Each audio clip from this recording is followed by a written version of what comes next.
You are here with Tri-Pedal Reviews. I always encourage you to form your own opinion of the pedals. I'm just being honest on what my opinion is, what I think the pedal does great, what it does not so great. I present you first with the sounds, then my opinion, and also for those that like reading, you can read my written review at my blog. A link to my blog, The Pedal Addiction, will be in the description. Also in the description will be times related to when I've played the different modes, so if you want to jump to a particular section again, you can get where you need quickly. So on to my opinion of the Immerse Reverberator by Nuenaber. First, the things I believe that the pedal does not so well. The effects level is pretty much useless before the 12 o'clock mark. At around 12 o'clock there is barely a noticeable difference between your dry signal in most all of the modes. I attempted to demonstrate this in the video. This means the taper from noon to being dimed is very quick, meaning you go from 0 to 60 fairly quickly, so very small adjustments end up having big results. I am the type of player that likes a lot of usable range in my controls.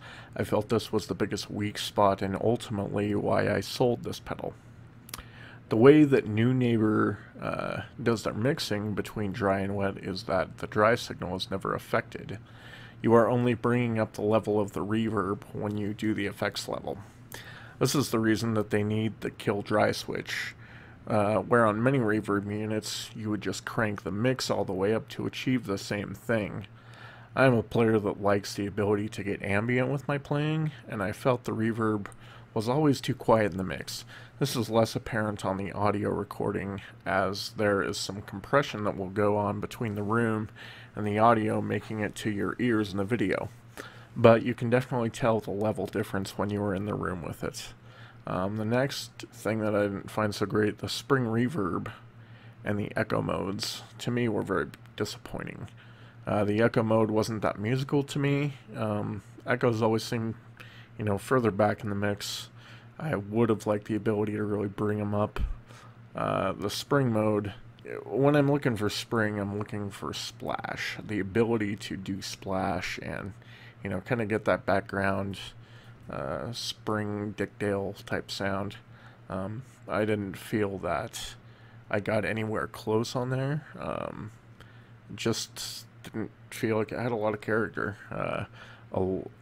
Not necessarily something completely against Nuenaber. A lot of digital reverb pedals just fail at spring reverb, and I don't believe that it succeeded here either. Things that it did do great. This thing has crazy amount of decay. Just as I mentioned, trails for days. You can let notes ring forever. I get torn between just letting them ring and kind of being bored. I'm like, when is this decay going away? But it's super awesome to be able to do that. And I haven't really, aside from the Nuenaber Expand series, I haven't really seen another pedal manufacturer have that amount of decay.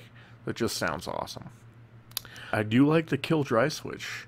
You can get some great beautiful sounds out of that, but in the room when you're playing on this particular pedal, it just sounds thin, and you need to crank your volume levels in a mix to make that at all usable. The wet reverb mode is Nuenaber's claim to fame. It sounds amazing along with their Hall and Plate reverbs. Those were highlights for me as far as ambience goes. The bottom line, while the pedal sounds pretty fantastic in some modes, Nuenaber designed this as more of an all-in-one reverb unit as compared to their Expand series, meaning it should do basic reverbs as well as more ambient stuff, kind of in the middle.